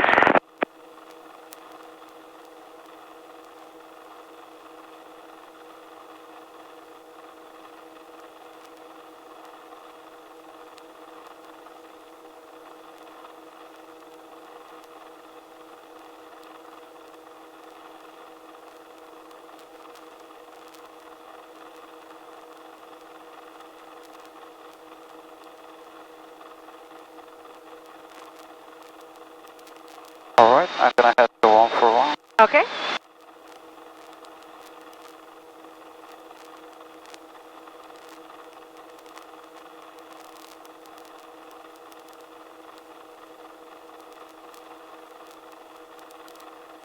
We could probably descend back down at 2,500 if All that's right. what you had planned.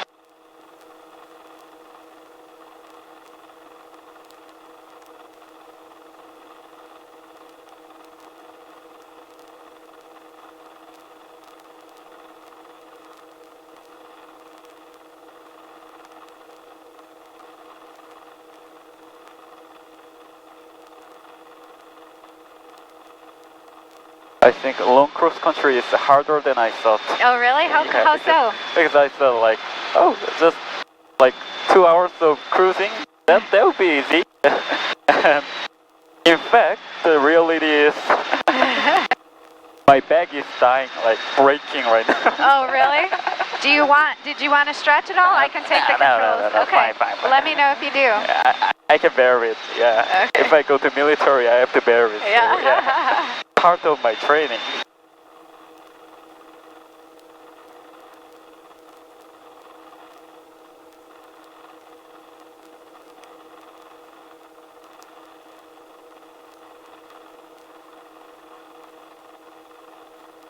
I think this is what's called Valley Central down there. I think.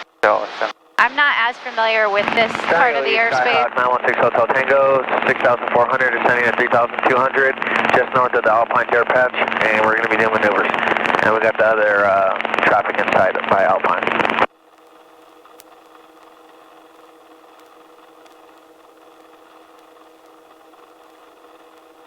So, Alma.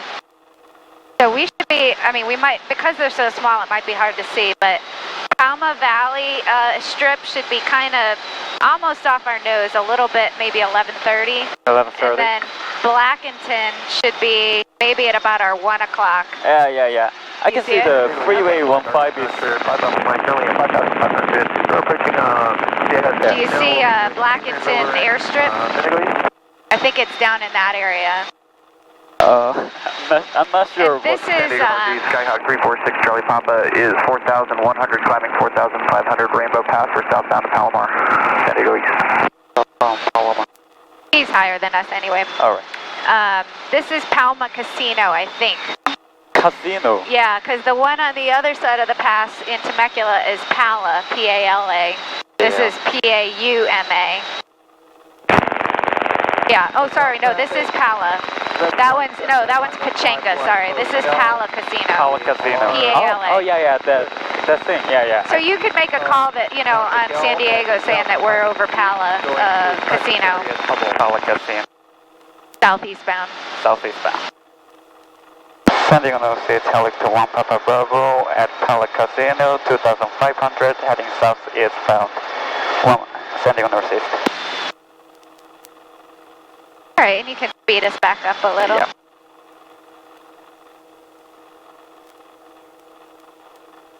Oh.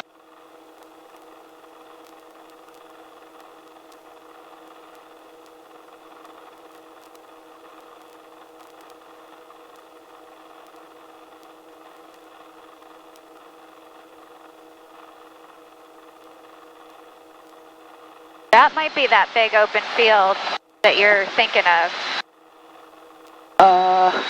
No? Way off in the distance? I'm pretty sure that, yeah, I'm pretty sure that is it. Yeah. I don't know either, it might be. yeah, because I've been here just once, yeah. So I'm not familiar.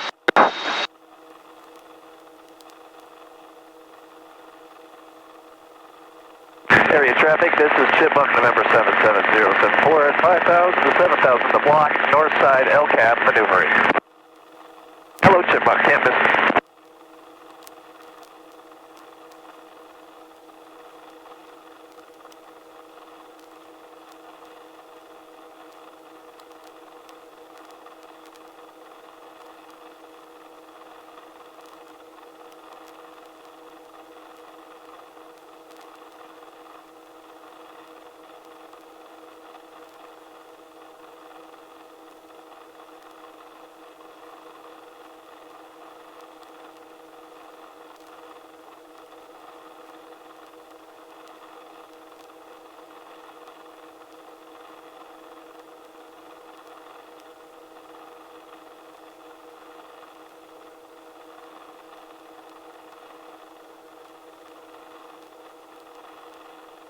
San Diego East traffic, November 346 Charlie Papa, 4,500 descending, 3,500 towards the 7615 merge. We're southbound Palomar for landing, San Diego East.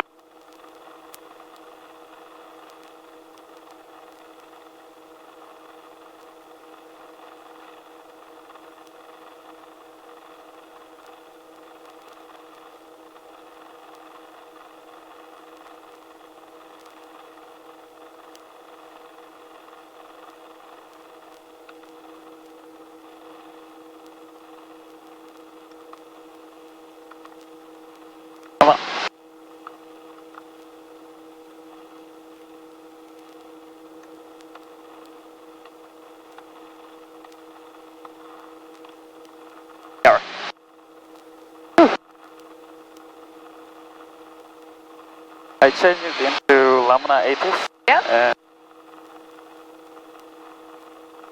let me try if I could hear.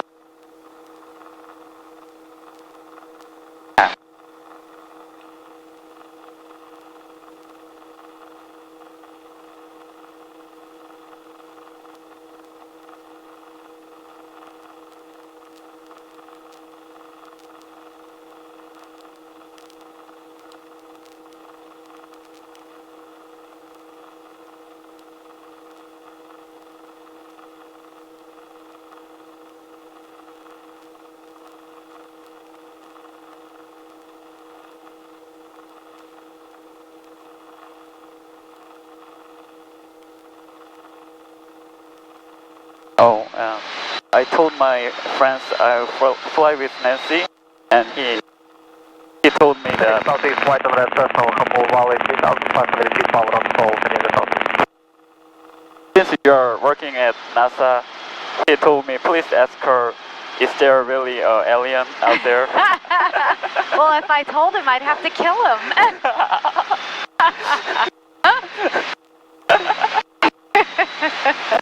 Hey, really? I've never seen any aliens. So he told me like maybe she's working with them. So. Yeah. I don't know. Some of my coworkers act a little strange sometimes.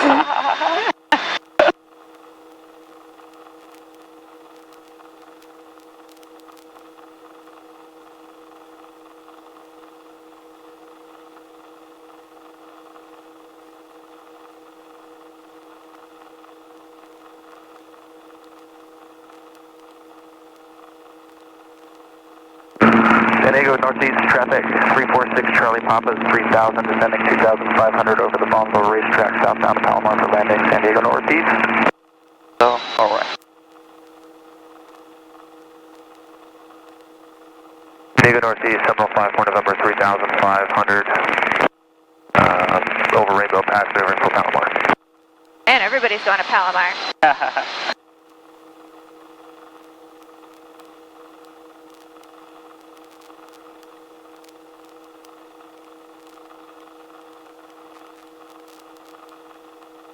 No, I still never saw either of those strips. San Diego East, West Black, I was just curious if I could pick them out, you know? East of Loveland Reservoir, we have a northwest heading, and we'll be doing slow fly. San Diego East. Whoa, wind is really strong.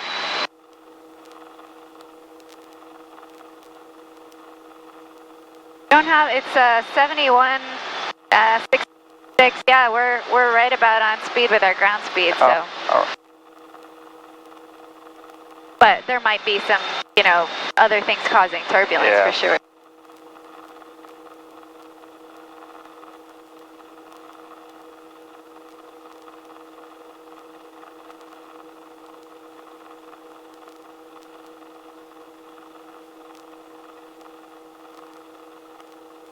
Oh, this must be Valley Center because that's the Valley Center school of some high school or middle school or something.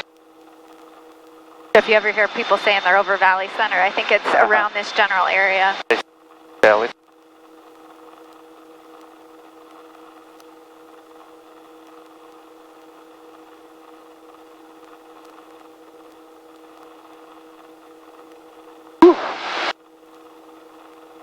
Touchdown, nose level, slow down.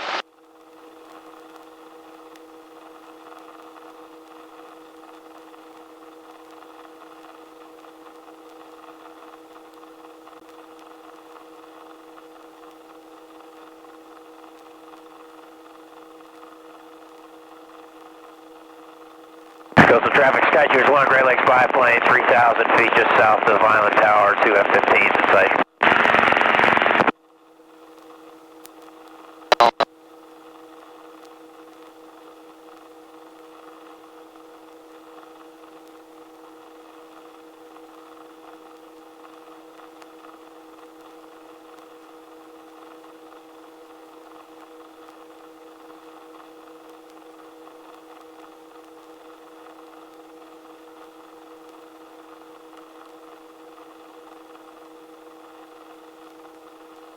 Anyways, white and black Archer, 5 Bravo Mike, currently at 5,500, climbing to 5,800 on slope flight, just a beam VFS on side.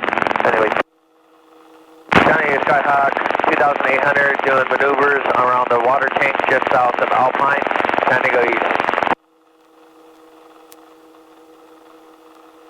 So we're just about 12 miles to the northwest of Ramona. Yep. Just to give you a some situational awareness. I think that field over there Is the ranch? Yeah, I think you're right. Yep. the open field I am backing up. Due east, black, white Cherokee, 3,500 over Gillespie, heading toward Lake Jennings, due east.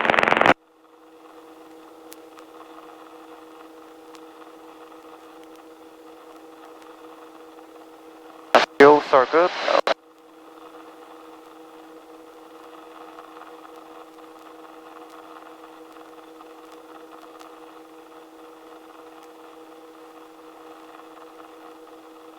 Right pedal.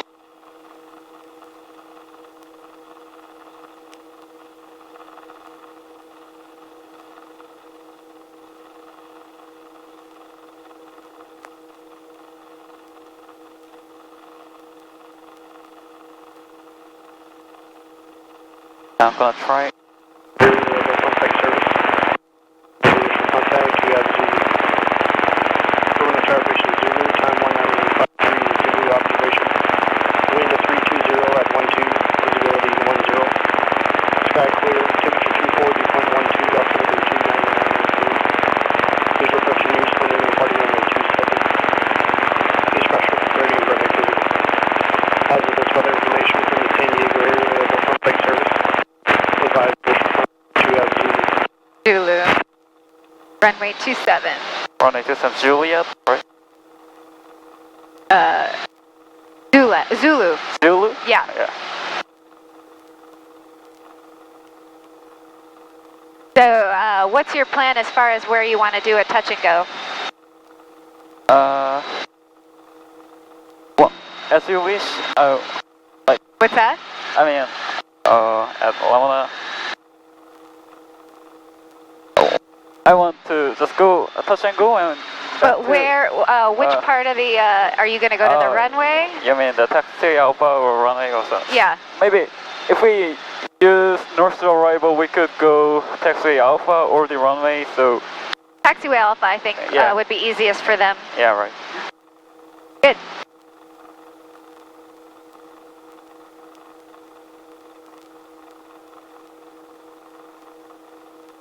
But I don't know how to call the north arrival. So.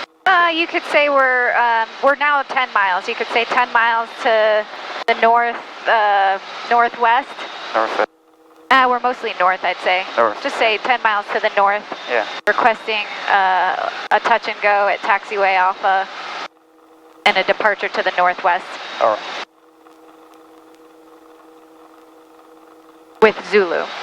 Continue coastal traffic, Banner 758 Yanks here is B40 Pine southbound along the shoreline 500. Wait. F. Are they talking? Nope. Lama Tower Helicopter 111 Papa Bravo, 10 miles north, request touch and go at Taxi Alpha and then northwest departure. Sometimes. 20 Juliet at beam the tower. Bravo, Ramona Tower. Receive direct midfield. Report 1 mile north. Report 1 mile north. Report 1 mile north, 1 Papa Bravo. Choose number 1. Runway 27, clear to land for 20 Juliet, thank you. No, I was just going to say, sometimes the radios aren't great because we have so much stuff in between us. So I was just going to say, if he doesn't answer, it means he just couldn't hear us yet, but...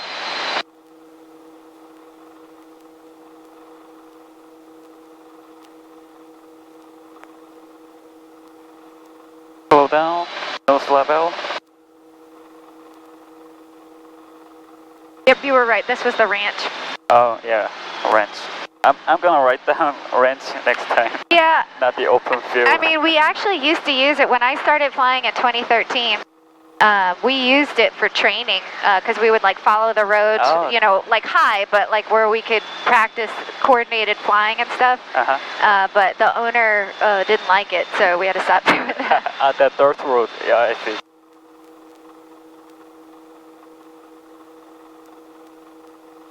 I don't really have a sense for a mile north, so back there. Number 2, follow the full stop. That's on the low right A little base, bit about to the right. 7, clear touching go. Yeah. Number 2, still looking for the traffic. Runway 27, clear touch and go. So, if I head to 178, there should be a runway.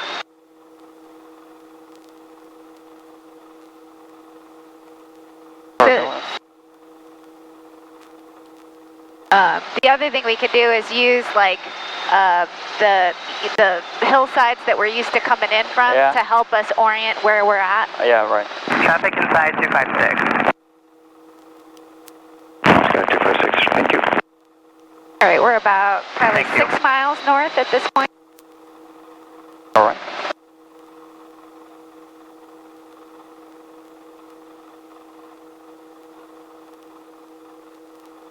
From here, I'm gonna head to 178.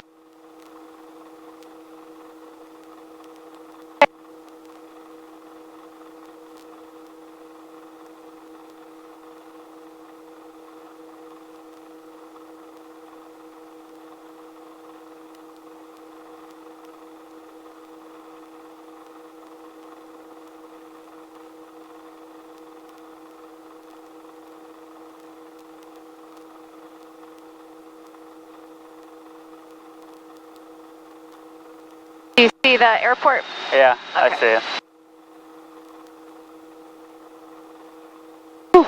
Nose level, slow down. Touch 20 Juliet, see taxi request. Taxi back for 3000. You don't have to slow down yet. We still have a ways to Juliet, go. remain this frequency, runway 27, taxi via Alpha. Taxi via Alpha.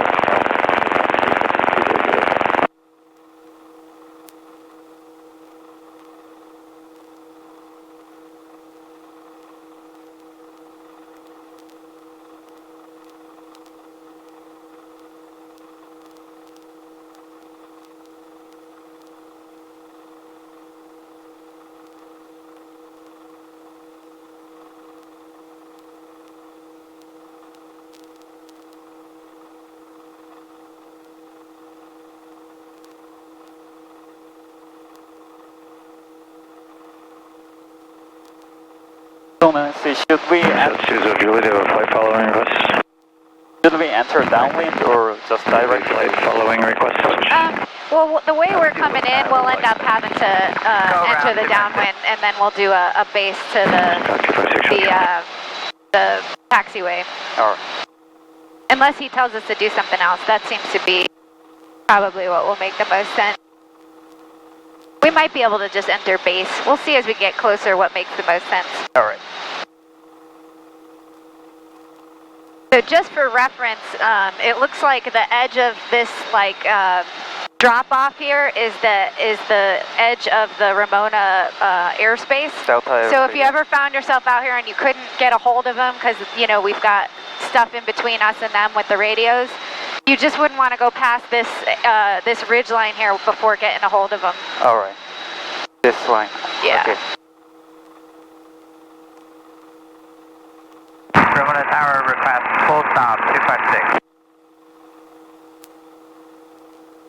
Yeah, it's probably going to make sense just to enter our base. We'll see if that's what he says. Number 1, runway 27, clear to land 256. Ramona Tower, 5396, Echo 3500 Verona, touch and go Zulu.